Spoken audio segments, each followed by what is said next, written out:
Shalom, shalom, shalom, Brother Randy here. Wanted to do a quick update in terms of the sheep. Now, they have been doing very well. Of course, it's definitely a learning curve there, but these are one of those things that you have to be attentive, very attentive with, because it's a difference between losing a sheep that or a chicken that you paid $2.50 for, as opposed to a sheep that you may have paid $150 or $200 or $350 for, or you know, a goat that you may have paid $400 for to start your flock off healthy.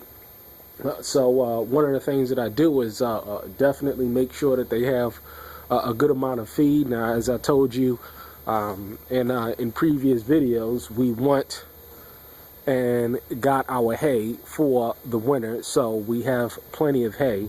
And one of the things that we do, and Brother Junior is responsible for, is making sure that the pens are cleaned out to ensure that, you know, there's no issues in here. And I'm in one of the, well, I'm in the main pen right here, and one of the things that I do is I check their droppings to make sure that they're whole, and to make sure that there's no issues there. We make sure that they have plenty of clean water. And what I did to start them off with hay.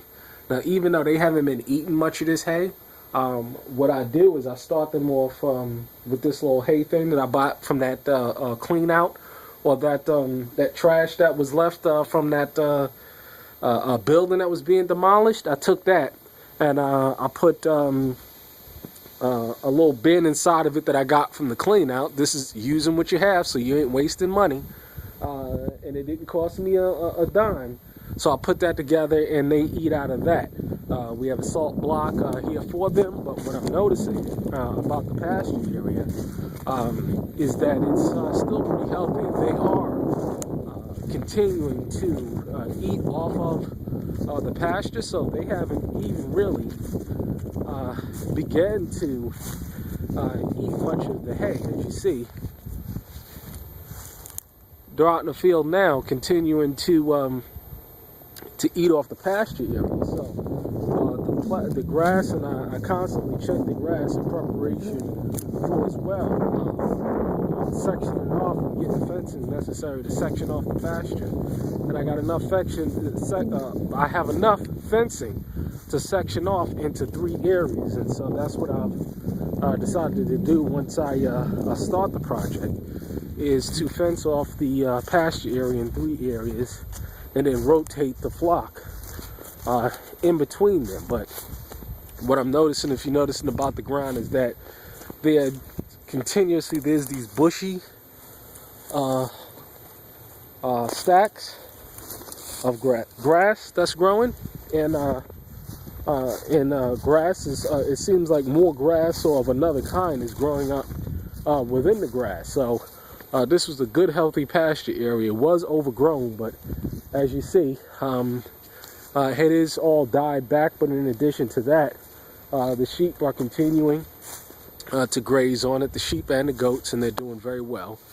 So it's about definitely knowing the condition of the flock and ensuring that, you know, any issues that may come up or as arise, you can get on the situation as quickly as possible, because you know, things can escalate very quickly when it comes to the health of your flock. So you want to ensure that, you know, you're just on top of the deal. And you know, it does take a lot of effort, but the idea is that with year 1, there's certain things that I wanted to accomplish, and to date, you know, every single goal has been hit, and we're going to hit more goals as we go into 2016. But the idea is that you want to ensure that you know, you're just paying attention not only to the flock but the pasture area, and this is still good eating for them to partake in, and they have been partaking in it.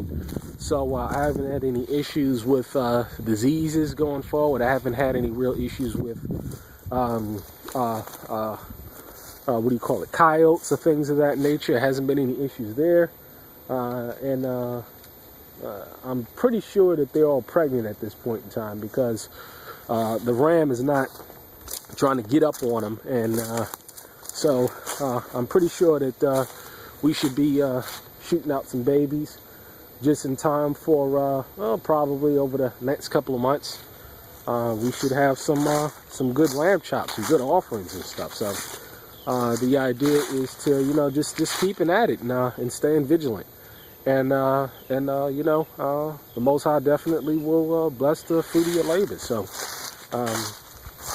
you know, it's like, you know, it's definitely a task. It's definitely a learning curve. But this is one of those things, again, like I said, this is not like it's a $2.50 chicken that, you know, you could just lose and just throw the carcass to the side and just learn from that little error right there. These are, you know, I paid a pretty penny for, you know, some of these sheep, and I just want to make sure that, you know, they're well taken care of and that they give the increase necessary. But as you see, they're doing real well out there in the pasture, and they're enjoying themselves. I see them jumping up and down and everything. So that's just a quick update on the flock. Any suggestions from people that actually raise sheep? Any other suggestions? As usual, Brother Joe, Texas Prepper, you know, that raise Katahdin sheep as well. And, you know, I have some La Mancha goats as well for milk. But any suggestions, I always like to take them. But until then, till next time, shalom.